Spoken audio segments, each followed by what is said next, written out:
Bonjour à tous, je me présente Catherine Ponsaimbert, donc je serai le modérateur de ce nouveau webinaire Biopac en français.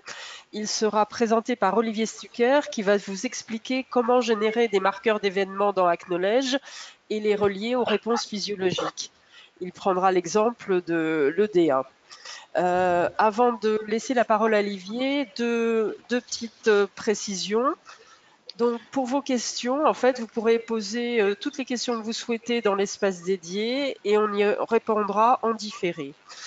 Voilà. Et avant, là encore, de laisser la parole à Olivier, je vais vous lancer un premier sondage afin de savoir quelle est l'expérience dans l'enregistrement d'enregistrement physiologique que vous avez. Donc, est-ce que votre expérience est de 2 ans, de 2 à 5 ans ou de 6 ans ou plus? Voilà, je vous laisse quelques instants pour répondre.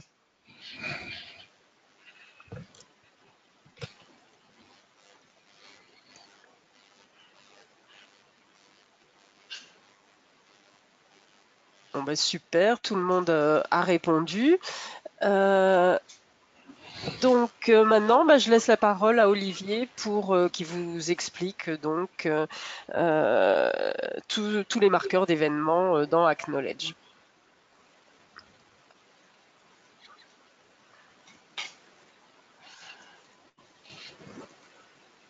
Tu m'as passé la parole.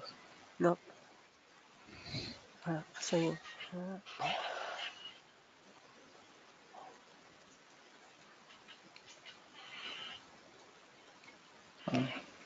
Ok, c'est bon.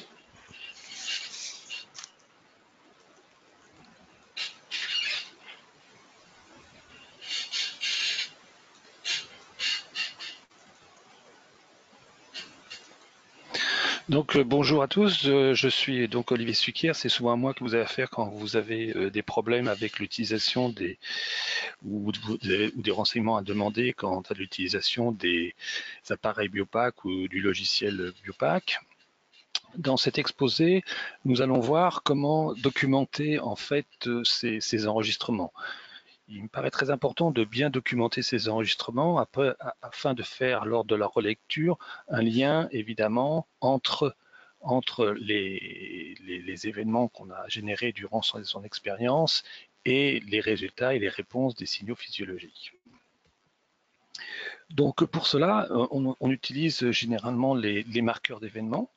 Donc ces marqueurs d'événements, on va voir un petit peu quelles sont leurs caractéristiques, comment on peut les générer, comment on peut les manipuler et à quoi, à la fin, ils peuvent servir dans la relecture de nos enregistrements. Alors tout à l'heure, nous allons passer là sur Acknowledge. Donc voilà une fenêtre classique d'Acknowledge.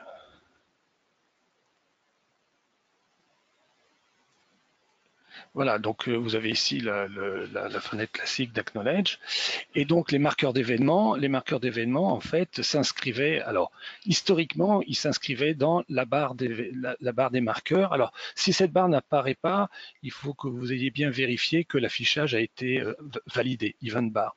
Donc ça s'active soit dans Display, soit maintenant dans la version 5, à partir de ce petit icône qui permet de gérer les éléments affichés à l'écran.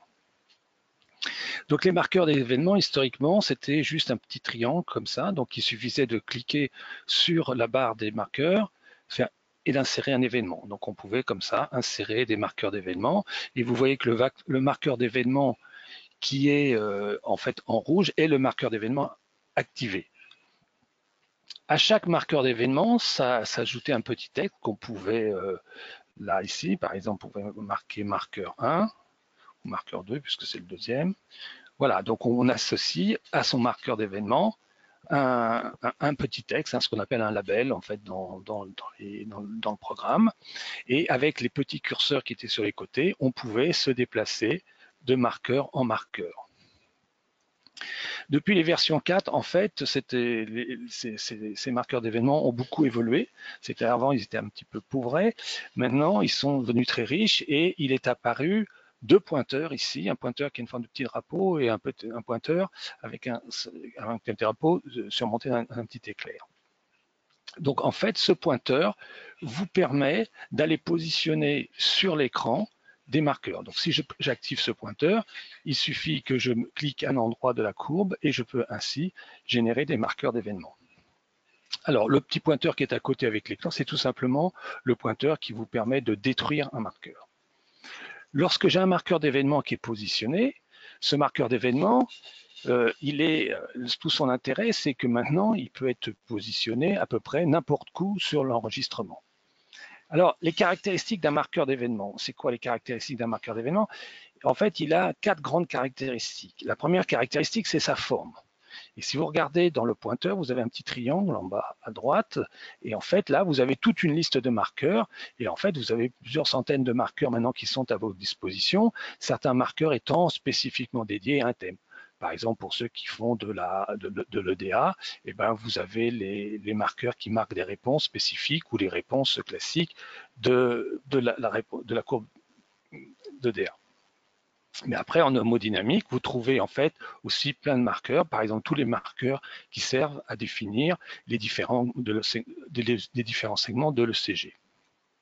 Alors, donc, la première chose qui caractérise un marqueur, c'est effectivement sa forme, son icône.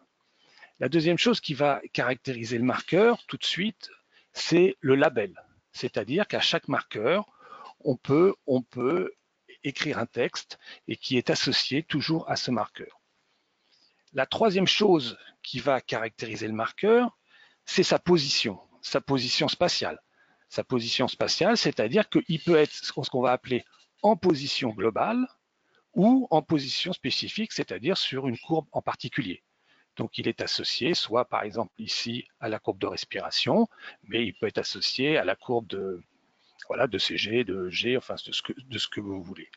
Et enfin, le quatrième point qui caractérise un marqueur, évidemment, c'est sa position temporelle.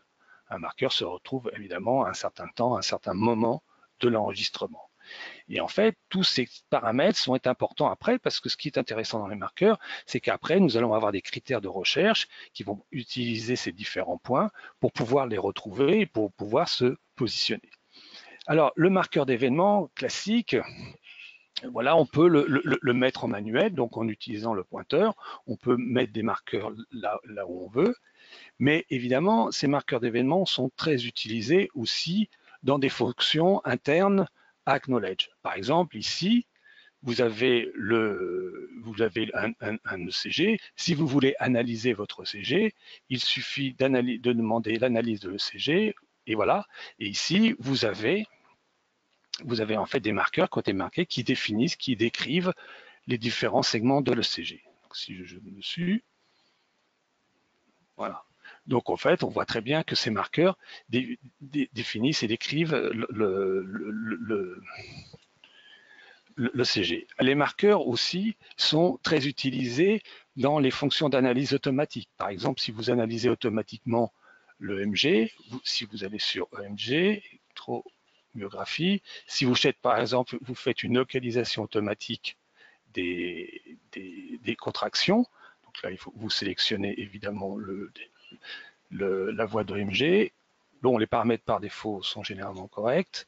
Donc si je fais ça, vous voyez que là, j'ai généré des marqueurs d'événements qui sont des petites parenthèses qui marquent les contractions et accessoirement, on a généré une courbe qui est aussi en position 1 quand il y a la contraction.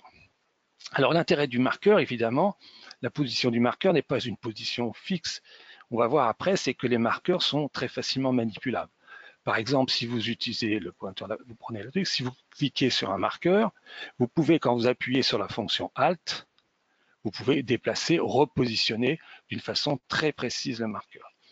Et donc, on verra après que même si on utilise, par exemple, des fonctions automatisées, par exemple la lecture de l'ECG, et bien même si à un moment, forcément, l'ECG n'est jamais vraiment parfait, si à un moment un marqueur n'est pas correctement positionné, s'il n'est pas au bon endroit, vous pouvez soit manuellement le recaler, soit tout simplement le supprimer si vous ne voulez pas qu'il interfère dans les résultats.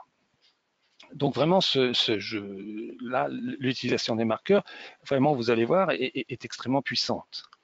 Alors, Les marqueurs d'événements, on a vu qu'il y avait une fenêtre de texte où on peut se déplacer et à côté, il y a un troisième petit bouton qui est en fait le menu marqueur d'événements. Alors, le menu marqueur d'événements, c'est un menu qui est un petit peu riche, qui est très riche, qui est un petit peu déroutant au départ, mais en fait qui permet de faire beaucoup de choses sur la manipulation des marqueurs. Primo, vous pouvez très facilement, par exemple ici, j'ai un enregistrement qui a été fait en réalité virtuelle, je peux aller me positionner très bien, par exemple, sur la période d'état de base, mais si après je veux l'état 1, l'état 2, l'état 3, je peux tout à fait aller me positionner sur des points remarquables de mon enregistrement pour y faire, et vous allez voir, c'est ça tout l'intérêt, pour pouvoir y faire des mesures. Alors, dans ce menu marqueur d'événements, vous voyez qu'il y a différentes parties. La première partie, c'est tout simplement la liste des marqueurs. Ils sont d'abord ceux qui sont dans la position globale, c'est-à-dire ceux qui sont dans la barre, et après les marqueurs qui se trouvent spécifiquement sur une ligne d'enregistrement particulière, sur une voie d'enregistrement particulière. Après, vous avez la description du marqueur, ce qui veut dire que par exemple, si vous voulez repositionner le marqueur, par exemple ici, si vous voulez qu'il soit par exemple à 3400, vous pouvez faire ça. Et tout à l'heure, je vous ai dit, on pouvait parfaitement positionner le marqueur, soit en le déplaçant manuel, mais aussi si on veut qu'il soit très précisément à un endroit de l'enregistrement et qu'on connaît le temps de cet enregistrement, il suffit de rentrer le temps d'enregistrement pour pouvoir voilà, positionner bien le marqueur. Alors, l'autre chose aussi, c'est que vous avez le menu display. Dans le menu display, vous pouvez afficher différentes informations, effectivement, la position du marqueur, vous pouvez voir l'amplitude ou la valeur de la courbe à l'endroit du marqueur, vous pouvez mettre ou pas mettre le label associé au marqueur, mais aussi ce marqueur, vous pouvez par exemple le mettre en haut, ce qui des fois peut être utile dans certaines courbes pour pas que les marqueurs interfèrent sur l'enregistrement, mais le dernier point qui est, à mon avis, qui est très extrêmement intéressant, c'est de pouvoir mettre un indicateur. Ce qu'ils appellent l'indicateur, c'est tout simplement une petite barre qui ici, qui positionne très précisément, qui marque très précisément l'endroit où se trouve le marqueur. Parce qu'effectivement, des fois, avec des icônes, on a un petit peu de mal à savoir exactement quand c'est une flèche, ça paraît évident. Il y a certains icônes, on ne sait pas exactement où se positionne le marqueur. Là, vous pouvez voir la position du marqueur, très précisément. En plus, après, vous avez évidemment des petites facilités qui sont toujours les mêmes. Évidemment, si vous avez du texte, vous pouvez choisir un certain nombre vous pouvez choisir la forme des lettres, la nature des lettres et tout ça. Vous pouvez aussi agrandir ou diminuer l'indicateur et vous pouvez aussi éventuellement basculer légèrement l'intitulé du label.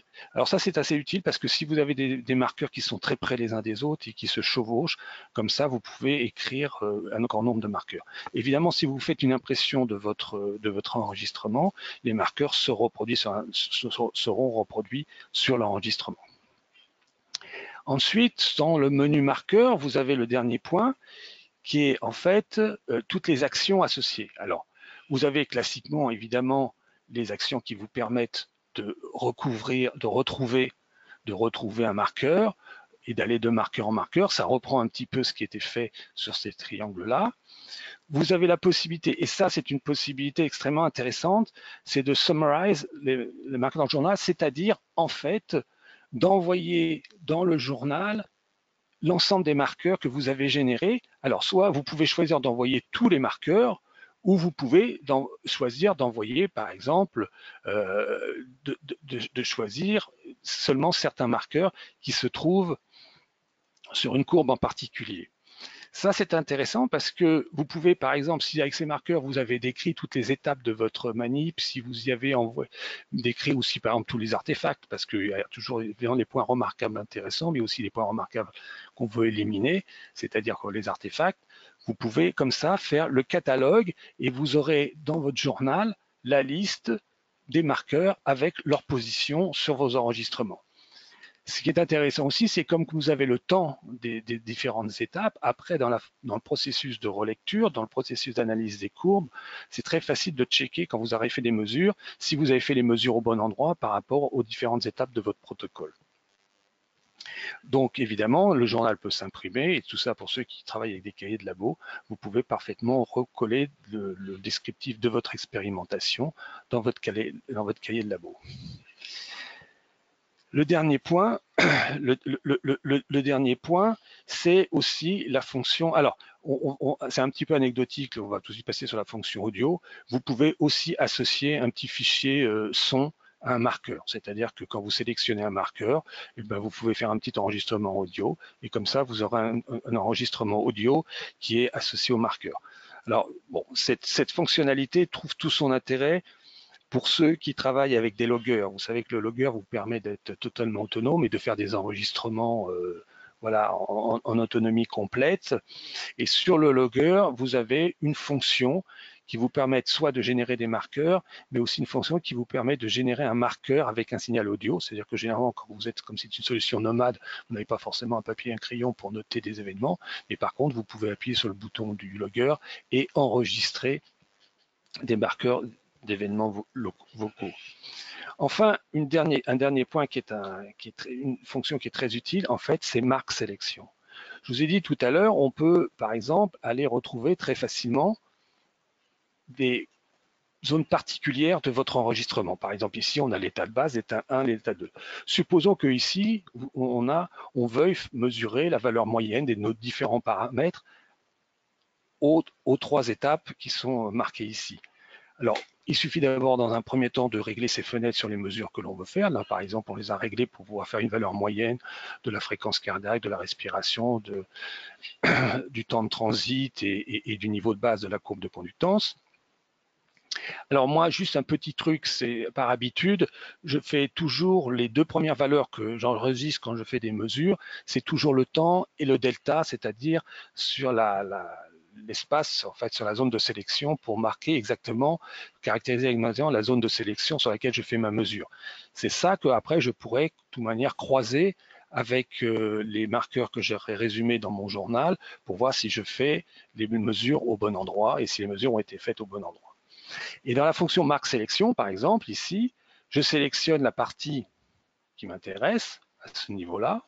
L'intérêt de ça, c'est de retrouver tout de suite les zones d'intérêt, mais quand même de rester en manuel, ce qui nous permet, par exemple, d'éviter de faire une mesure à un endroit où il y a un artefact qui pourrait polluer nos résultats. Donc, il suffit que je fais marque sélection, et vous voyez, il a généré 2 petits marqueurs d'événements qui sont les marqueurs de marque de sélection. Après, je retourne aux différentes étapes. Je vais après sur l'étape 2, je fais la même chose, je sélectionne la zone qui m'intéresse, je fais marque sélection, et là, j'ai marqué la zone d'intérêt. Je retourne au 3e endroit, je fais marque sélection, et voilà. Donc ici, j'ai marqué les zones qui m'intéressaient. Alors évidemment, l'intérêt maintenant, c'est de voir quand on a fait ça, comment on va utiliser ça. Et en fait, les marqueurs d'événements sont intimement liés à une fonction qui est extrêmement puissante, qui est souvent un peu déroutante, mais qui est extrêmement puissante. Et vraiment, je vous encourage à un petit peu la maîtriser, qui est la fonction find-cycle. La fonction find-cycle, en fait, vous la trouvez ici voilà, dans le menu Analysis, c'est cette menu-là. Elle est activable tout simplement en faisant CTRL F. Voilà. Par exemple, dans cette fonction find-cycle, ça correspond à quoi? Vous pouvez aller retrouver des marqueurs d'événements à un endroit donné. Et vous pouvez, après, on va voir, sélectionner exactement précisément une zone de sélection. Et troisièmement, une fois que vous avez mis vos marqueurs d'événements, que vous avez généré des zones de sélectionnées, vous pouvez effectivement opérer des opérations, vous pouvez opérer sur ces zones sélectionnées, par exemple, soit en collant automatiquement les mesures qui ont été faites, c'est-à-dire qu'on va mesurer on va faire les mesures sur toutes les zones qui ont été prédéfinies. Alors ça peut être ça, mais on peut aussi, on va voir, et c'est tout son intérêt, placer à un endroit donné des marqueurs d'événements. Et là, on va travailler en 2 étapes. En fait, la fonction find-cycle va savoir soit retrouver des marqueurs d'événements, soit après à faire des relectures à partir de marqueurs d'événements. Alors là, par exemple, dans notre exemple, on veut par exemple me faire des mesures aux 3 étapes de notre protocole. Il suffit que donc je retourne dans Event, je définisse ce que je recherche. ici, par exemple, le premier marqueur de gauche, ce sera la zone de sélection. Le deuxième marqueur, ce sera effectivement la zone de fin de sélection. Et après, où se trouvent ces marqueurs? Alors, je mets anywhere. Anywhere, ça veut dire que on fait la recherche n'importe où. On pourrait, par exemple, ici, ils sont en global, on pourrait le spécifier en global. Mais comme j'en ai pas ailleurs, je peux laisser anywhere. Et à ce moment-là, ce que vous voyez, c'est qu'il a automatiquement sélectionné toutes les zones où il y avait nos deux marqueurs de zone de sélection. Et si maintenant je fais find all, alors je retourne sur output, je demandais ici de coller les résultats dans le journal, je pourrais les coller directement dans Excel, faire un tableau Excel et après manipuler mes datas. Et donc là, si je fais find all cycles, donc là, il me demande où je commence la lecture, soit où j'avais mis mon curseur à l'origine, enfin, où j'avais mis comme origine où j'avais mis mon curseur, ou alors de mettre le curseur tout en début d'enregistrement. Généralement, c'est ce qu'on fait. Donc, on fait set to origin. Et voilà. Et donc, vous voyez ici, dans mon journal, je me retrouve en fait avec une lecture automatique, semi-automatique, avec une lecture en fait voilà, une lecture qui est de mes courbes, une interprétation de mes courbes, enfin, pardon, une lecture de paramètres sur mes courbes qui ont été faites automatiquement à partir des zones que j'avais prédéfinies avant. Alors moi j'aime bien cette fonction un peu semi-automatique parce que le fait de mettre les zones d'intérêt en manuel, ça vous permet quand même d'avoir un contrôle visuel, ce qui est toujours important parce que l'angoisse après, c'est d'avoir mesuré automatiquement des artefacts qui polluent en fait nos résultats. Donc là, vous voyez, il a dit qu'il avait trouvé 3 zones, c'est ce qui était notre cas, et donc là, il suffit que je sélectionne ça, je fais un couper-coller, et je peux parfaitement le mettre dans Excel pour pouvoir faire des calculs. Voilà. Donc, l'autre aussi, par exemple, intérêt de Find Cycles, ce que je vous disais tout à l'heure, c'est qu'on peut, on peut aller positionner des marqueurs d'événements. Donc là, si je rappelle ma fonction, par exemple ici, je vais demander par exemple, de repérer les pics de QRS. Alors là, dans ces cas-là, je n'ai pas de marqueur d'événement, donc je vais aller chercher les pics. Les pics, je vais demander par exemple que les coupes 1 millivolt. Donc vous voyez déjà, il y a une petite ligne bleue qui a été mise à chaque pic, ça veut dire qu'en fait, il a retrouvé chaque pic. Donc maintenant que j'ai identifié chaque pic, je vais pouvoir définir par rapport au pic ma zone d'intérêt. Par exemple ici, si je veux mesurer l'amplitude de l'onde T, eh ben, je vais positionner ma zone de sélection sur l'onde T. Donc je vais par exemple là sur ma zone de sélection. Si je me mets par exemple entre 100 millisecondes, en fait 0,1 seconde et 400 millisecondes après mon QRS, je vois que par rapport à mon QRS, je sélectionne la zone où il y avait l'onde T. Et comme j'avais défini en haut une lecture du maximum de la zone sélectionnée, je vais pouvoir avoir automatiquement l'onde T. Voilà. Mais ça, je préfère ça. Mais généralement, avant d'attaquer tout de suite, de faire tout de suite la mesure, je préfère très souvent mettre, vous allez voir, je préfère très souvent plutôt générer un marqueur d'événement. Je supprime ça, je préfère générer un marqueur d'événement. Et donc, par exemple, le marqueur d'événement que je veux générer, c'est voilà, je le mets à la zone sélectionnée. Ce marqueur d'événement, je le positionne sur le CG. Je choisis la nature de mon marqueur d'événement. Par exemple, ici, je veux mettre une étoile. OK. Bon, là, je n'ai pas besoin de mettre deuxième marqueur d'événement. Je veux mettre sur mon QRS. Si je fais Find All Cycle, set to Origin, je fais OK. Et vous voyez qu'il a mis un marqueur d'événement sur chaque pic. Alors, vous allez me dire, on aurait pu faire les mesures directement tout à l'heure si on voulait faire la mesure de l'onde T sans passer par le marqueur d'événement. L'intérêt de passer par l'étape du marqueur d'événement, c'est que ça vous permet de checker très rapidement votre enregistrement. Et si jamais il y a un marqueur d'événement ou un pic qui a été mal, alors là évidemment, comme on est en démo, on a toujours un signal parfait, mais s'il y a un pic ou un marqueur qui est mal positionné, vous avez vu que vous pouvez le supprimer ou le repositionner. Donc en fait, le fait de travailler avec le marqueur d'événement, l'étape du marqueur d'événement, vous permet de vous assurer que vous avez vraiment repéré que des bons pics. Donc après, si je retourne sur CTRL F, donc là, par exemple, je vais chercher les marqueurs d'événement. Donc le marqueur d'événement, ça va être une étoile. Le deuxième, ça va être aussi une étoile. Voilà. Et on voit qu'il a généré en fait des sélections d'un marqueur d'événement à un autre marqueur. Tout simplement parce que ici, j'ai demandé qu'il matche en fait les marqueurs consécutifs. Si je désélectionne ça, en fait, il ne sélectionne que le marqueur d'événement. La sélection après, je refais ce que j'ai fait tout à l'heure. Je peux me positionner entre 100 et 400 millisecondes. 400 millisecondes après mon marqueur d'événement qui est une étoile.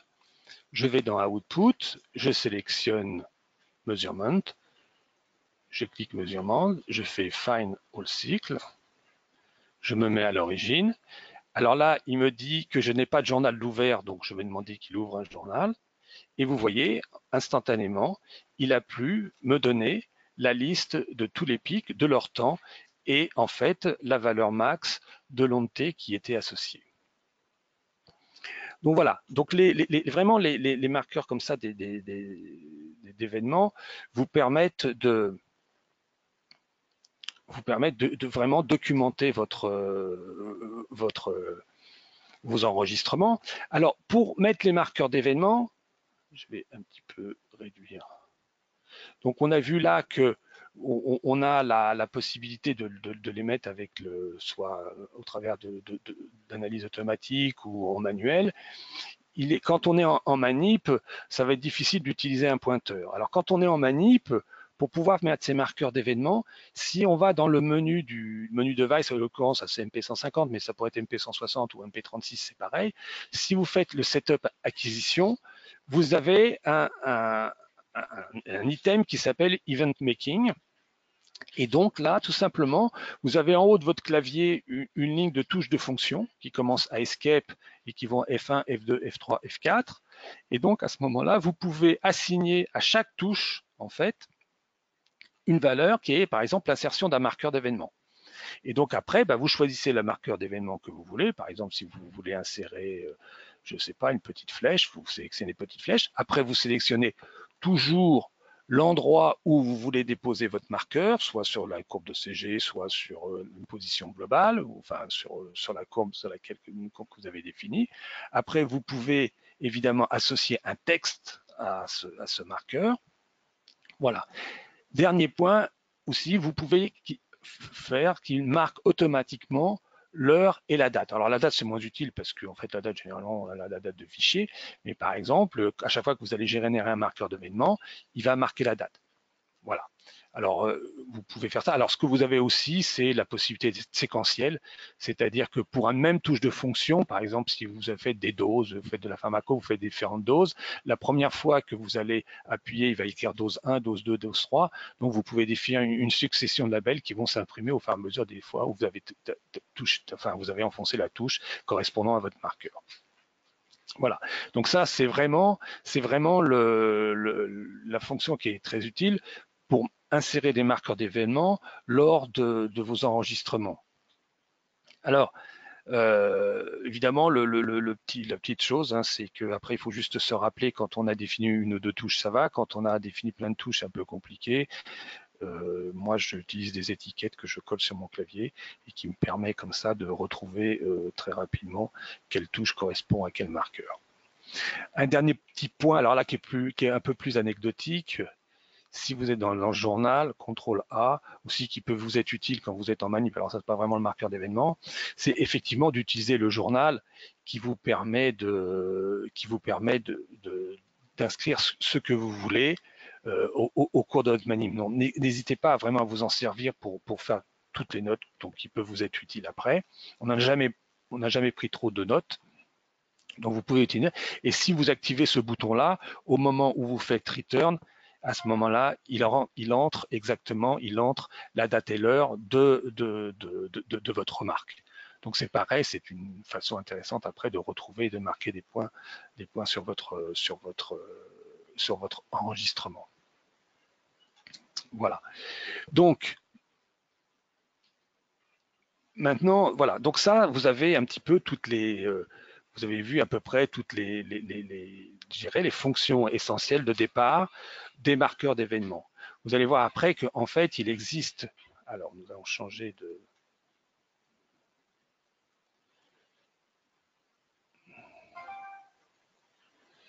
Nous allons changer, revenir sur le diaporama. Voilà, donc là, nous avons vu nous avons vu les différentes fonctions qui sont utiles avec les marqueurs d'événements. Alors, les marqueurs d'événements, donc vous avez vu qu'ils peuvent être... Alors, comment on peut les générer d'une façon un peu plus automatique? Alors, les marqueurs d'événements aussi, pour ceux qui ont les fonctions de scripting, sont accessibles à ces fonctions de scripting. On peut déjà utiliser ces fonctions de scripting pour aussi manipuler les marqueurs d'événements. Donc déjà, vous avez vu que les scripts résidents peuvent générer des marqueurs d'événements, comme on a vu tout à l'heure, par exemple pour marquer les contractions, mais aussi vous pouvez parfaitement insérer des marqueurs d'événements. Le script 039 qui est donné en exemple sur le site Biopac, c'est un marqueur, c'est un script qui vous permet d'insérer automatiquement des marqueurs sur un de vos enregistrements. Il suffit de rentrer le temps, il suffit de rentrer dans une colonne, dans un tableau en fait à 2 colonnes, le temps et puis le label accessible le label associé au marqueur d'événements, et ainsi vous allez pouvoir insérer directement sur vos enregistrements des marqueurs d'événements. De la même manière, si vous regardez les fonctions d'analyse, par exemple, si vous utilisez des systèmes comme Noldus, vous pouvez tout à fait exporter ou importer les marqueurs qui sont générés par des logiciels tiers, ceci au travers des scripts. Donc, on ne va pas s'étendre sur le scripting lui-même, mais les scripts sont aussi c'est une fonctionnalité intéressante dans un certain nombre de cas pour manipuler les marqueurs d'événements. Le dernier point aussi, et vous avez vu tout à l'heure quand on était sur l'enregistrement réalisé en réponse, en réalité virtuelle, c'est le NDT. Alors, le NDT, c'est le Network Data Transfer. C'est une fonctionnalité qui permet à Acknowledge d'échanger des données entre un programme tiers. Alors, c'est souvent un programme tiers écrit en Python, en Java, en ce que vous voulez, en C. Et donc, au travers du réseau, vous pouvez parfaitement envoyer lire des valeurs de courbes ou de valeurs de courbes enregistrées ou de courbes calculées faites par Acknowledge et l'envoyer dans un logiciel tiers. Ceci est très utilisé, par exemple, en réalité virtuelle. En réalité virtuelle, on peut tout à fait, comme ça, utiliser des réponses physiologiques pour moduler le monde virtuel. Et ce que vous pouvez faire aussi avec le NDT, c'est que vous pouvez voilà, ça c'est la fonction qui vous permet d'insérer des marqueurs, d'envoyer des marqueurs sur le réseau. Et donc vous pouvez insérer des marqueurs. Et ça c'est très utilisé notamment dans les logiciels de réalité virtuelle que vous utilisez, soit les logiciels comme WizMove, qui est un logiciel qui a été développé par WorldWiz, qui collabore avec Biopac, ou alors nous, on a nous-mêmes développé des ressources pour travailler avec Unity, c'est-à-dire que si vous travaillez avec Unity ou si vous travaillez avec WizMove, vous pouvez parfaitement envoyer des marqueurs d'événements, envoyer des marqueurs d'événements par le logiciel de réalité virtuelle, et comme ça vous permet de complètement documenter votre enregistrement en fonction de tous les événements qui se produisent dans le monde virtuel. Voilà. Alors la seule chose, si vous utilisez la fonction NDT, il ne faut pas oublier d'activer le Network Data Transfer dans les préférences d'Acknowledge. Alors, pourquoi des voix digitales? Alors, maintenant, l'autre façon de marquer les points remarquables dans ces enregistrements, c'est d'utiliser les voix digitales. Alors, les voix digitales s'appellent voix digitale, voix TTL, voilà. Elles portent des noms différents, mais tout ça, c'est la même chose. Donc, nous allons voir comment utiliser ces voix digitales. Mais de toute façon, nous allons avant faire un deuxième petit sondage que Catherine va pouvoir faire.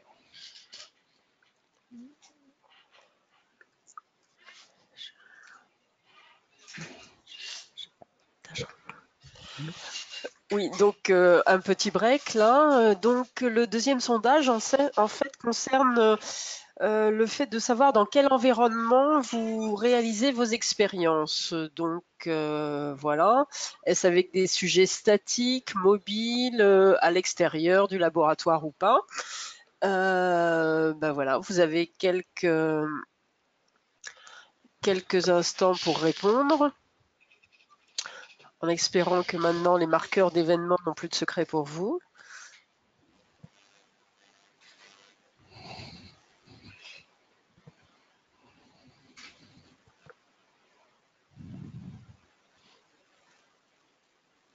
Voilà, tout le monde a répondu, merci. Je vais donc repasser la parole à Olivier qui va vous continuer avec la façon donc d'utiliser ces marqueurs d'événements et les relier à vos réponses physiologiques.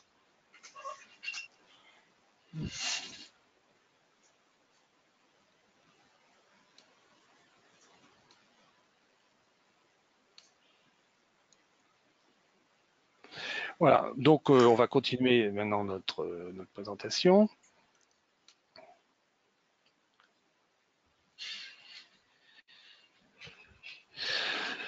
Donc, vous avez vu dans Acknowledge, quand on est dans les settings quand on est dans les préparations, dans le paramétrage de ces acquisitions, il y a trois styles de, trois styles de courbes, en fait, qui sont d'une part les courbes analogiques, les courbes digitales et les courbes calculées. Alors les courbes analogiques, parce que vous savez tous comme moi que c'est sont toutes les courbes des signaux bruts que vous enregistrez. À partir de ces signaux bruts, vous pouvez faire un certain nombre de calculs, c'est-à-dire que par exemple, si vous enregistrez un ECG, vous pouvez parfaitement enregistrer la fréquence cardiaque, vous pouvez calculer en allant la fréquence cardiaque directement. Mais on a aussi ce qu'on appelle des courbes digitales. Alors, les courbes digitales, c'est pas à confondre avec les transmissions numériques qu'il peut y avoir entre certains appareils. Là, ce sont en fait des courbes, tout simplement, qui sont enregistrées comme des courbes analogiques, mais qui ne peuvent prendre que deux valeurs, en fait. Alors, cette valeur, c'est la valeur 0 ou 1 informatiquement parlant, je dirais électriquement parlant, en fait, c'est 0 ou 5 volts. Et donc, on va utiliser ces courbes, on va utiliser ces voies digitales aussi comme en fait comme marqueur d'événements pour marquer les événements qui se produisent dans ces enregistrements. Alors, pourquoi utiliser les voies digitales par rapport à la génération de marqueurs, comme on a vu tout à l'heure, par exemple, par le réseau NDT? L'intérêt, en fait, des voies digitales, historiquement, c'était tout simplement parce que le temps de réponse, le délai entre la génération de ces marqueurs est très très court. Et là, on utilisait une technologie qui s'appelait la technologie DMA. Il suffisait de modifier l'état d'une case mémoire pour modifier l'état de sortie d'une sortie parallèle qu'on enregistrait. Donc c'était très très rapide. Donc vraiment le délai, alors que quand on envoie un marqueur par un réseau, par exemple, bah, on a un peu plus de mal à maîtriser le délai entre l'émission du marqueur et l'arrivée du marqueur dans le logiciel. Alors, voilà. Toutefois, évidemment, alors, les voies TTL, quand on faisait par exemple ici, vous avez un exemple d'enregistrement de la conductance cutanée, et ben derrière, on enregistrait, voilà, à chaque fois qu'on provoquait un événement qui pouvait être susceptible d'engendrer une réponse, et ben on envoyait un pulse en fait sur ces voies digitales. Alors, comment physiquement on connecte l'appareil, les appareils sur les voies digitales? Alors, historiquement, avec le MP150, on avait ce qu'on appelait un UIM et derrière on pouvait connecter. Alors, on ne recommande pas du tout cette façon-là, tout simplement parce que nous sommes là si on connecte directement sur les anciens UIM, les voies digitales, on n'est pas protégé. C'est-à-dire que si on a un problème sur l'ordinateur de présentation des data, des images, des stimuli, on peut avoir après répercuté ce problème électrique sur le boîtier d'acquisition. Donc maintenant, on passe au travers du, quand on est sur un MP150 ou un MP160, du STP100C. Donc sur le STP100C, c'est un boîtier qui présente donc en fait deux connexions, un port 25 broches ou un port 37 broches, qui va dépendre en fonction des cartes sur lesquelles on va se connecter. Et puis devant, accessoirement, il y a des entrées trigger et des entrées relais qui permettent en fait d'ouvrir ou de fermer un interrupteur en le pilotant par le logiciel. Donc ça, c'est la façon de se connecter sur les voies digitales au travers du MP150 ou du MP160. Si vous utilisez le MP36 Recherche, eh ben vous pouvez vous connecter sur les voies digitales. Derrière, vous avez une entrée 25 broches sur laquelle vous avez toutes les entrées digitales. De même, sur les Smart Center, vous avez un câble et au bout de ce câble, vous avez une prise parallèle. Et en fait, vous retrouvez une prise qui est équivalente à la prise que vous avez sur les MP36 et vous pouvez, comme ça, vous connecter dessus. Alors, c'est ces entrées parallèles, en fait, c'est ce qu'on appelait historiquement les entrées parallèles imprimantes. Le problème, effectivement, c'est que depuis déjà quelques années, les entrées parallèles imprimantes ont complètement disparu des ordinateurs. Pendant un temps, après, on a remplacé en ajoutant des cartes ou en ajoutant des périphériques comme ça, mais bon, ça ne marchait pas très bien. Et puis maintenant, de toute manière, on peut pratiquement plus rajouter des cartes, surtout sur les ordinateurs portables. Donc, on a développé un petit boîtier qui est un USB TTL. Donc là, on va utiliser la technologie USB, ce qui va piloter non pas, et c'est important, vous ne pouvez pas utiliser des convertisseurs USB parallèles pour imprimante, ça ne marche pas. Pour ça, il faut utiliser des modules en fait USB voilà, TTL comme ça, qui sont en fait des petits boîtiers des cartes digitales.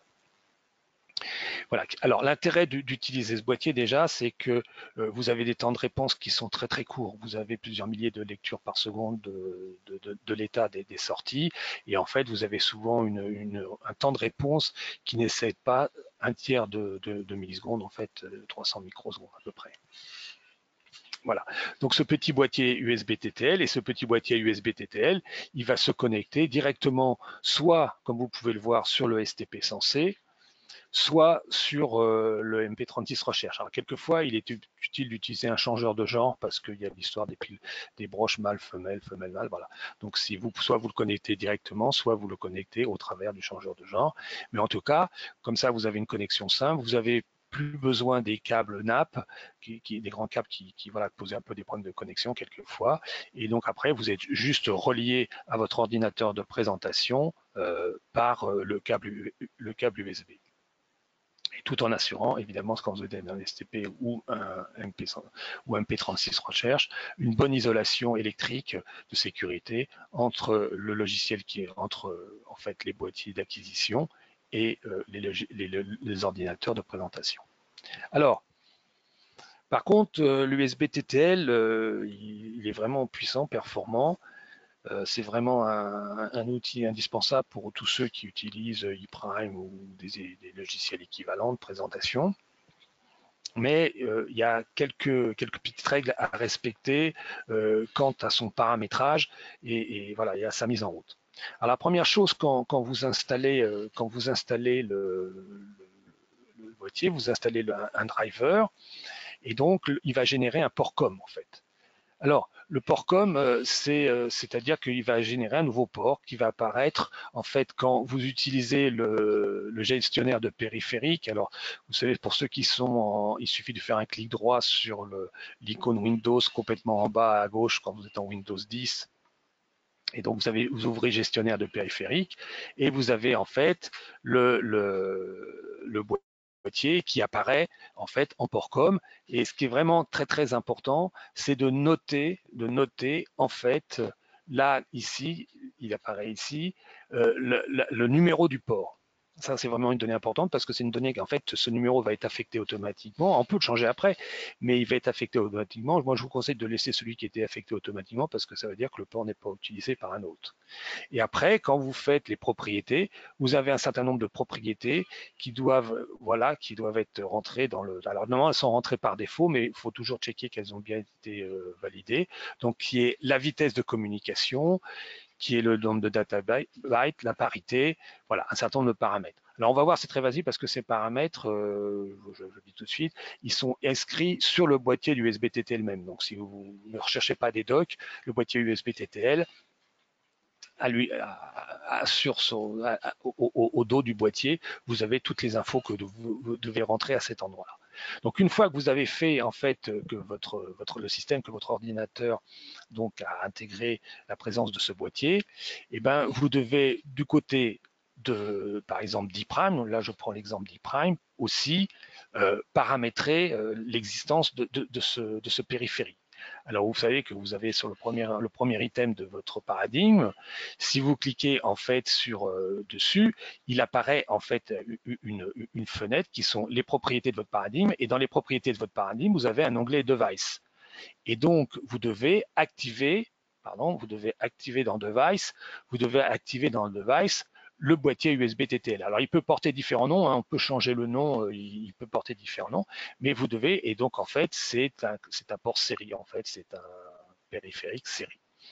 Donc là, il faut bien vérifier, ça c'est vraiment important, c'est vraiment important de bien vérifier que vous avez les mêmes paramètres que les paramètres installés dans votre système. Et notamment, et ce qui est vraiment très important, que vous avez le même port COM.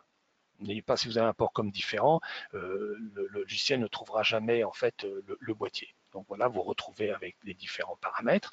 Donc ça, une fois que vous avez fait ça, donc là, je dirais que vous avez fait le setting matériel de votre boîtier USB TTL. Une fois que vous avez fait ce setting matériel, il faut faire le réglage dans Acknowledge.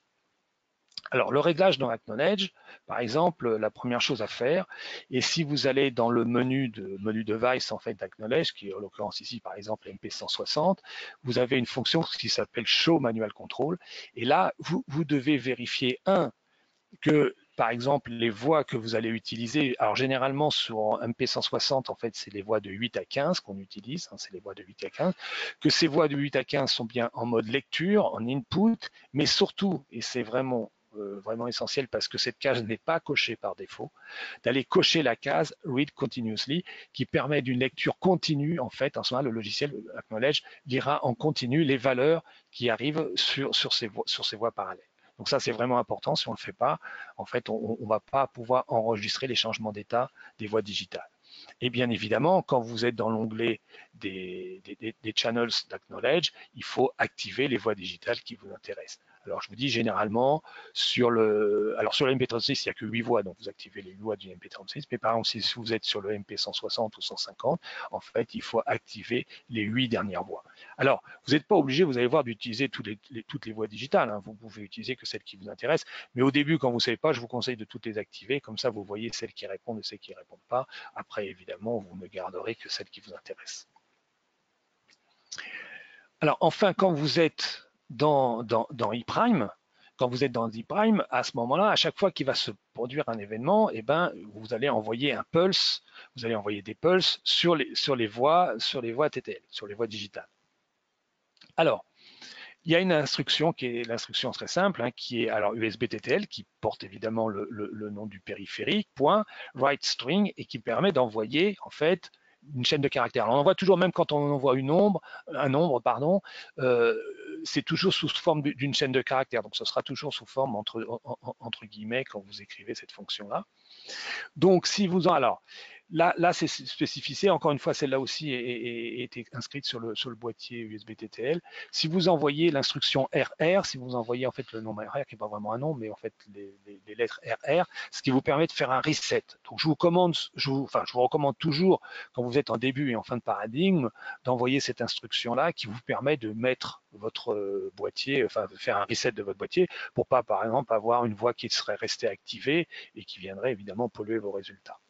Après, si vous voulez faire un check pour voir si toutes les voies répondent, vous pouvez envoyer FF. Alors, FF, c'est de l'hexadécimal. On va voir dans la suite de cet exposé un petit peu et ce qui est un petit peu, des fois, un petit peu compliqué, c'est de jongler entre l'hexadécimal, le binaire et le décimal.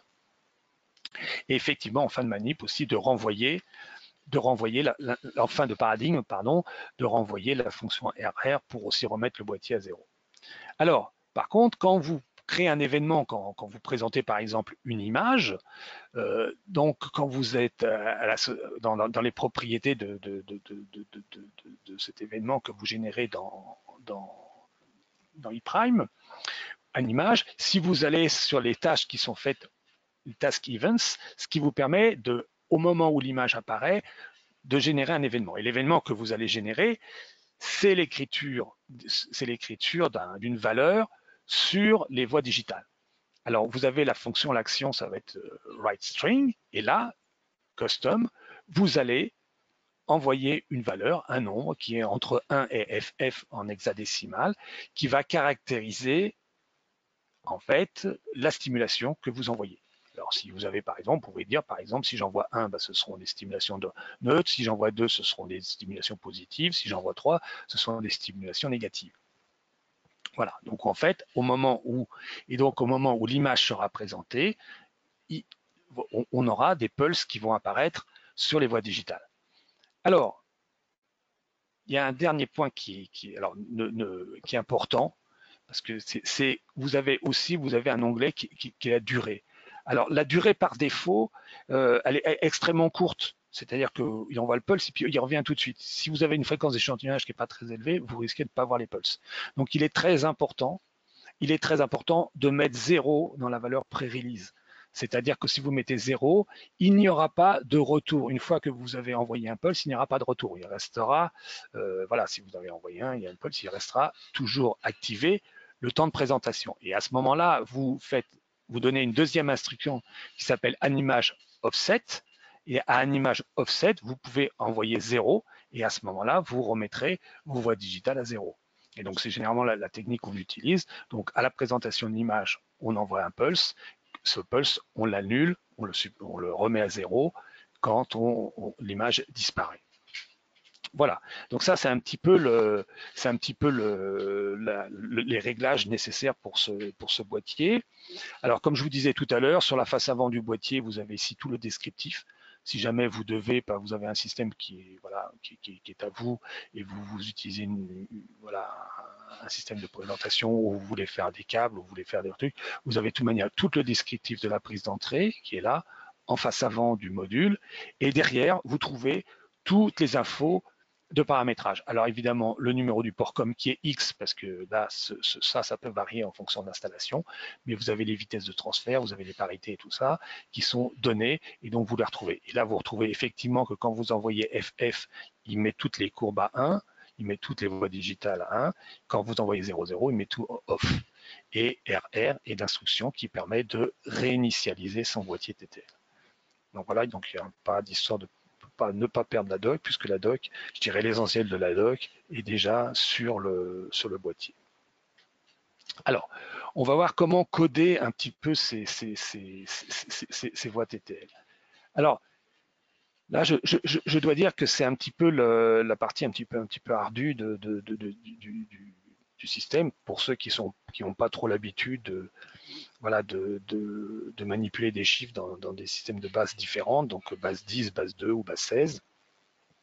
En fait, par exemple, quand vous avez des voies digitales, vous avez la voie D0, D1, D2, D3, D4. Alors, petite anecdote, les voies analogiques commencent 1, 2, 3, 4. Les voies digitales commencent toujours 0, 1, 2, 3, 4. Voilà, donc ça commence toujours à 0. Voilà.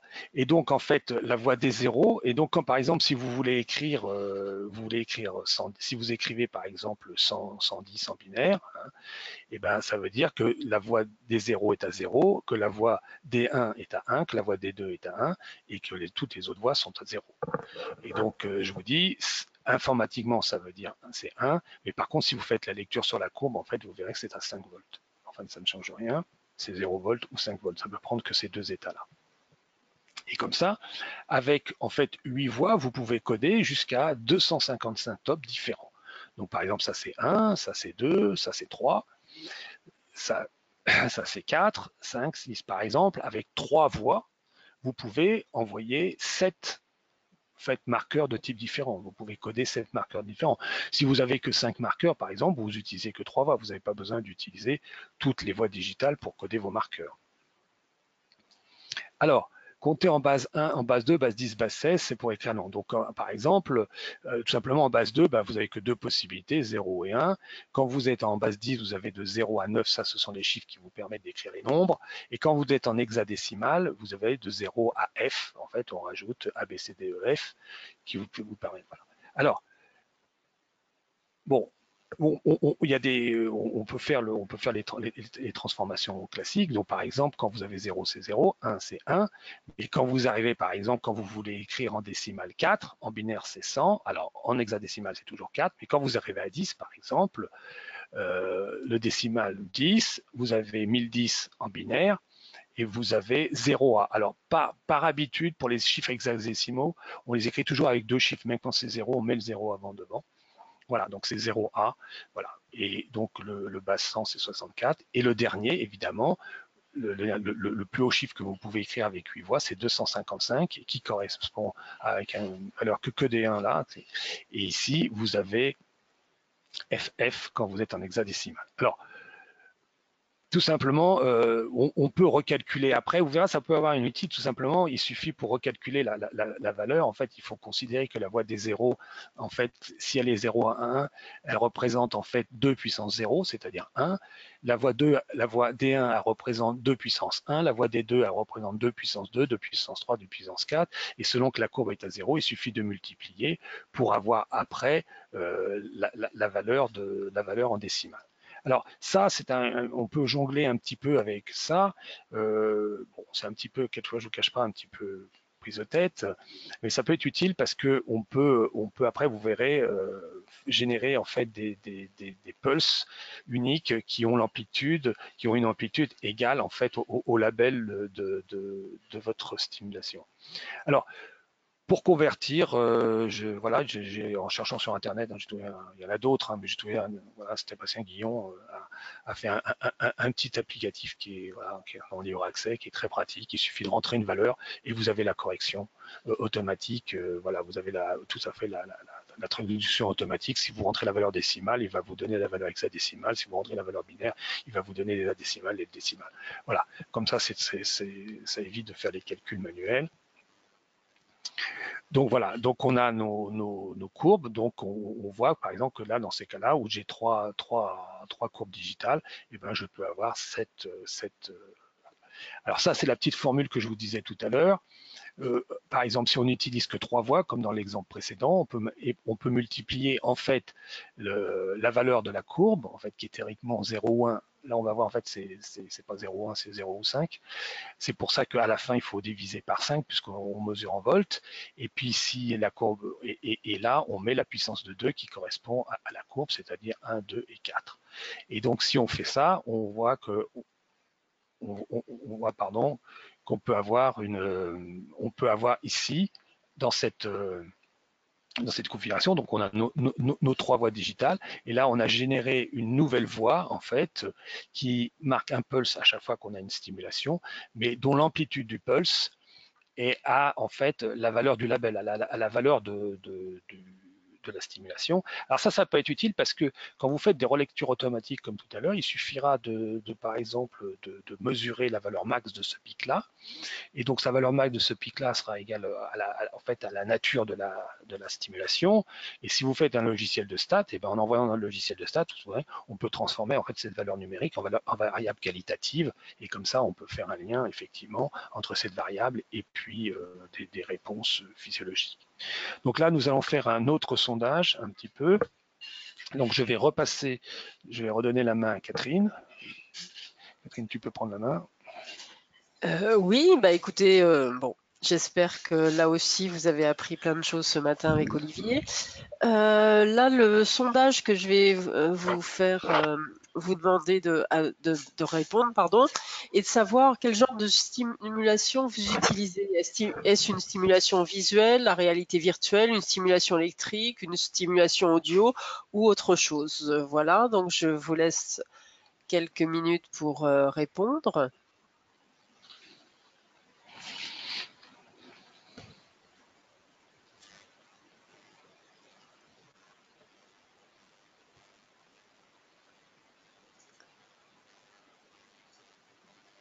Ah, je vous remercie. Tout le monde a répondu. Ben, je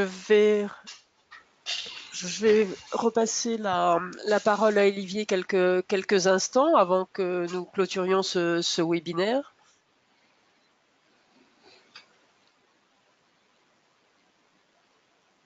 C'est bon.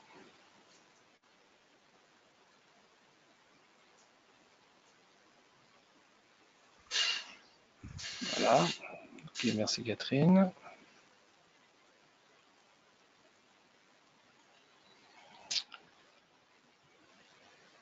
Donc, alors, évidemment, quand on a, pardon, excusez-moi, voilà. Donc là, quand on a fait voilà, on a généré nos pulses. Évidemment, les pulses, c'est pas très parlant en fait. Parce que évidemment, quand on a ces pulses, voilà, on ne sait pas trop quoi en faire. Donc, je vais vous montrer par exemple, si je repasse sur Acknowledge.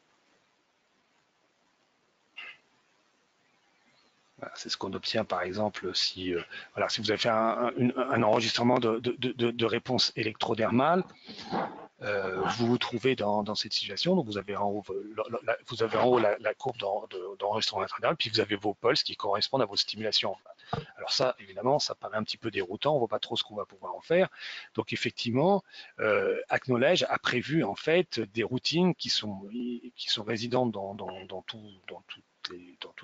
le logiciel, hein, dans sa formule de la plus basique, et notamment un point qui va devenir une routine qui est extrêmement intéressante quand on utilise les voies digitales, c'est vraiment les routines qui sont liées à Steam Response, et dedans vous avez Digital Input to Event.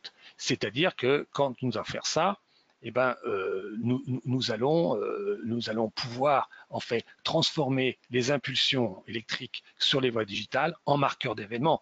Et comme on a vu tout à l'heure, il est beaucoup plus facile de manipuler après pour ces relectures des marqueurs d'événements. Donc si on utilise ça, donc là on a une petite routine qui va nous poser un certain nombre de questions. D'abord, quelles sont les voies digitales qu'on utilise? Alors, est-ce que c'est les 8 premières, les 8 dernières? Est-ce que c'est toutes les voies? Ou est-ce qu'on utilise spécifiquement des voies? Alors, ici, par exemple, ici, ben, on a 3 voies digitales qui sont utilisées pour coder nos événements. Donc, je réponds OK. Donc, je clique ces voies et je réponds OK. Alors là j'ai une question qui m'est posée par eux qui va vous demander le temps de latence. Alors, ça, c'est dû à. Alors, je vais rebasculer pour vous montrer sur le diaporama. Voilà, c'est le temps de latence. Quand on envoie les pulses, on part un petit peu du prérequis que tous les pulses qui concernent une stimulation sont absolument synchrones, sont absolument émis au même moment. En fait, c'est pas tout à fait le cas. C'est pas tout à fait le cas. Il y a certains systèmes, si vous n'utilisez pas l'USB, alors quand c'est l'USB TTL, il n'y a pas de souci, tous les pulses sont envoyés absolument au même moment. Mais d'autres systèmes qui peuvent générer comme ça qui peuvent piloter des cartes digitales peuvent envoyer un pulse qui est légèrement désynchronisé. C'est-à-dire qu'en fait, entre le pulse qui marque la première voie, la D1, D2 et D3 par exemple, eh ben vous pouvez avoir un léger décalage. Et donc en fait, la valeur que vous rentrez, en fait, voilà, il faut que ce soit une valeur qui est légèrement supérieure au décalage maximum que vous pouvez avoir entre la première courbe digitale et la dernière courbe digitale lors d'un pulse. Voilà, c'est ça qui est, c'est la deuxième question. Alors, si je reviens maintenant sur Acknowledge, voilà, donc, pardon, c'était pas tout à fait ça.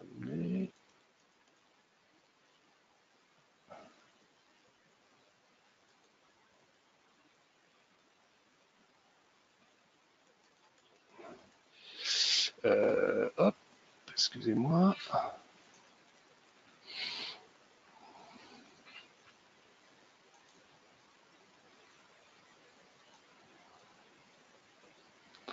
Alors,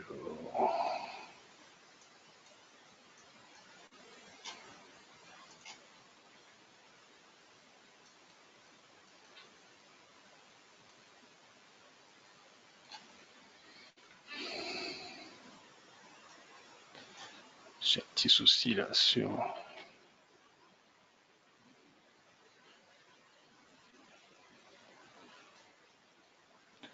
Excusez-moi.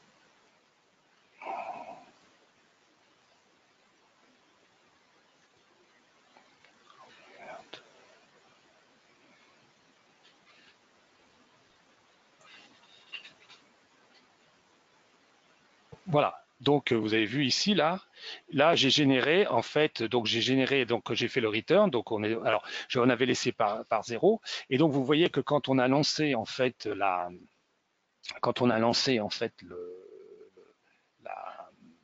la petite routine en fait la petite routine vous avez vu si je vais zoomer un petit peu pour que ce soit un petit peu plus clair. Voilà, en fait, a généré un marqueur d'événement pour chaque stimulation. Mais aussi, ce qui est intéressant, c'est que chaque stimulation, vous voyez par exemple là, ici, il y a juste la voie des zéros, donc c'est une stimulation de type 1, donc a généré un label, en fait, qui caractérise la nature de la stimulation. Donc ça, c'est vraiment la première étape. Et donc là, ça vous permet déjà de checker, voir si vous n'avez pas eu de soucis. Et donc vous pouvez donc déjà là, vous avez transformé en fait ici chaque stimulation en un marqueur d'événement. Et ce marqueur d'événement a un label qui correspond à la nature de votre stimulation. Je reviens donc en arrière. Voilà. Et donc maintenant qu'on a marqué nos stimulations, évidemment, l'intérêt, c'est de pouvoir faire un lien qu'il y a entre les réponses et les stimulations. Alors, vous avez vu que dans les analyses automatiques, si je vais sur la partie électrodermale, je peux par exemple faire une localisation des réponses. Alors, avant de faire la localisation des réponses, il y a un petit point important que vous devez vérifier. Quand vous êtes sur la fonction analyse, par exemple, quand vous avez des fonctions d'analyse, par exemple pour l'électrocéphalographie, l'électrodermale, vous avez toujours en bas un item qui est préférence. Quand c'est la première fois que vous utilisez, allez dans cet item-là, comme ça vous permet de mettre un certain nombre d'instructions pour quant à l'exécution en fait des routines, des routines d'analyse. Par exemple, où mettre les résultats uniquement dans du texte, par exemple, qui va être recopié dans le journal. En l'occurrence, là, c'est comment il va calculer le phasique. Alors, il peut le calculer soit à partir d'un iPass, soit à partir d'un baseline removal. Et puis, un certain nombre de paramètres qui vous permettent de caractériser votre réponse électrodermale. Voilà, donc n'oubliez pas toujours d'aller voir dans préférences un petit peu. Donc là, je retourne dans la réponse électrodermale. Donc si je fais locat SRC, ok, donc ma courbe de GSR, c'est bien la courbe 1. Il va me construire le phasique, je n'ai pas de courbe de phasique, donc je vais demander qu'il me construise une courbe de phasique. Voilà. Et donc vous voyez, là, il a, en fait, à chaque fois qu'il y a une petite goutte d'eau, ça veut dire qu'il considère que là, il y a une réponse effective. Donc maintenant, d'un côté, j'ai mes stimulations, d'un autre côté, j'ai l'endroit où j'ai mes réponses. L'intérêt maintenant, c'est de faire le lien entre, évidemment, les stimulations et les réponses. Et là, j'ai une autre analyse qui est utilisée dans la réponse électrodermale, qui est de faire la relation entre des marqueurs d'événements et les réponses électrodermales. Alors là, je me retrouve avec une nouvelle fenêtre, donc toujours pareil, je définis où est ma courbe de conduisance cutanée. Alors vous avez vu, là, pour la démonstration, je vous avais montré comment l'analyse de la courbe avec la détermination des réponses. En fait, on pourrait directement aller dans la routine là, parce que cette fonction est reprise dans cette routine. Donc voilà, donc par exemple, soit je demande qu'on construise un nouveau phasique, soit j'utilise déjà un phasique déjà existant. C'est le cas, donc là je vais utiliser le phasique déjà existant. Donc toujours pareil, je cherche des stimulus delivery, mais ça pourrait être d'autres. Vous avez vu qu'on peut changer. Donc si jamais vous avez généré vos propres marqueurs, voilà, vous pouvez les utiliser. Après, je vais rentrer un certain nombre de paramètres qui vous permettent de caractériser la réponse. Alors, notamment, une réponse électrodermale, elle n'est pas instantanée, c'est-à-dire qu'il y a forcément un laps de temps entre le moment où vous avez la stimulation et la réponse. Alors, ce laps de temps, on considère généralement qu'il est au moins d'une seconde. Si une réponse électrodermale intervient moins d'une seconde après une stimulation, on peut considérer que c'est une réponse spontanée, mais ce n'est pas une réponse due à la stimulation, parce que c'est physiologiquement pas possible que ça aille si vite. Par contre, si au bout de 4 secondes, il n'y a pas eu de réponse, on peut en déduire que la réponse électrodermale, que la stimulation n'a pas provoqué de réponse électrodermale. Alors évidemment, ces paramètres, ce sont des paramètres qui vous sont proposés par défaut par Biopac. ils sont documentés, hein, c'est généralement les valeurs qu'on utilise, mais rien ne vous empêche, si vous n'êtes pas d'accord, évidemment, de moduler ces temps. Après, une fois que vous avez fait le lien entre les deux, eh ben, vous pouvez classer, vous allez voir les réponses, vous allez voir comment on fait. Après, on pourrait classer en fait les réponses automatiquement, et après, on va pouvoir aussi analyser période par période dans la même routine, période par période, voir si dans chaque période il y a eu des réponses ou pas. Bon, on peut, voilà. Donc là, on va mettre un marqueur d'événement qui va marquer sur l'enregistrement les réponses spécifiques. Et puis, on peut demander que l'analyse, évidemment, se fasse soit sur des zones d'intérêt qu'on avait définies avant. Vous savez qu'on peut maintenant définir dans le collège des zones d'intérêt, soit directement analyser l'intégralité du graphe. Donc, on fait un graphe. Et donc, si je réponds, si je fais OK, donc là, voilà, donc j'ai une analyse. Et vous voyez déjà, là, j'ai analysé toute ma courbe. Donc c'est vraiment, ça peut être très rapide. Alors après, bon, il y a des astuces, hein, il ne faut pas avoir des fréquences d'échantillage trop élevées, mais ce qui n'est pas utile pour la réponse électrothermale. Donc vous voyez, il a rajouté des marqueurs d'événements. Ces marqueurs d'événements sont des petites gouttes qui sont marron foncé avec un petit drapeau dessus. Tout simplement, ça veut dire que c'est une réponse spécifique. C'est-à-dire que cette réponse-là correspondent à une stimulation. Et au-dessus, le petit label qui est au-dessus, bah, c'est tout simplement la nature de la stimulation. Mais évidemment, là, sur le graphe, c'est intéressant. Mais surtout, ce qui est intéressant, c'est de voir, c'est de voir le résultat qui ont été écrits dans le journal. Et quand vous regardez dans le journal, évidemment, le logiciel a colligé d'abord dans un premier tableau toutes les réponses avec leur temps et leurs caractéristiques qui ont été induites par une stimulation. Et évidemment, il a mis le label de la stimulation. Donc là, vous avez tout. Voilà, vous pouvez après, toujours pareil, faire des coupés-collés pour faire des analyses statistiques. Ici, après, ça, c'est toutes les réponses qui n'ont pas généré de trucs. Après, là, c'est les périodes. Et bien, ce qui est intéressant, c'est qu'après, il y a un résumé qui montre, par exemple, que vous avez des stimulations de type 1, il y en a eu 101, qu'il y en a 98, mais que sur les 100 stimulations, il n'y en a que 3 qui ont induit une réponse spécifique. Donc ça représente à peu près 3%.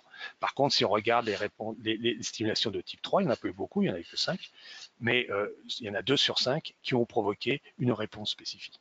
Donc comme ça, vous pouvez analyser. Alors, évidemment, vous ne tenez absolument pas compte de cette étude qui n'est juste illustrative, hein, qui n'a aucune valeur scientifique, mais vous pouvez comme ça facilement faire un bilan des stimulations et des réponses très très rapidement.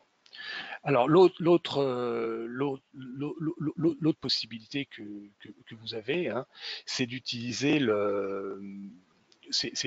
par exemple le mode époque.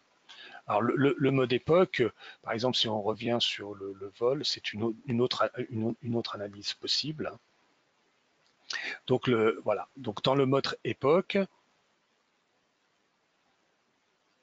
on va sur analyse.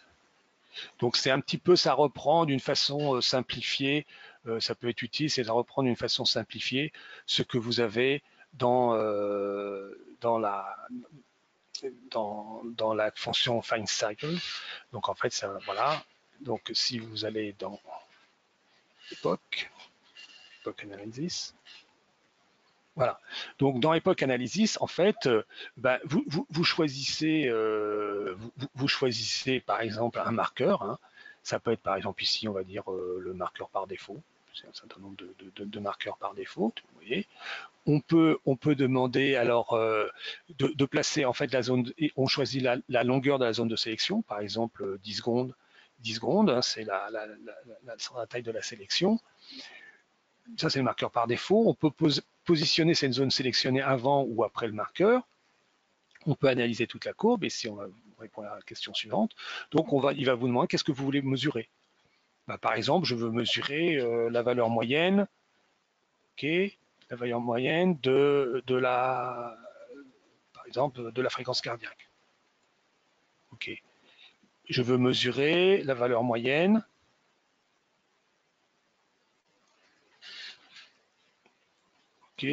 de, je sais pas, par exemple, de la fréquence respiratoire. OK. Donc je vais définir ce que je veux mesurer. je réponds OK.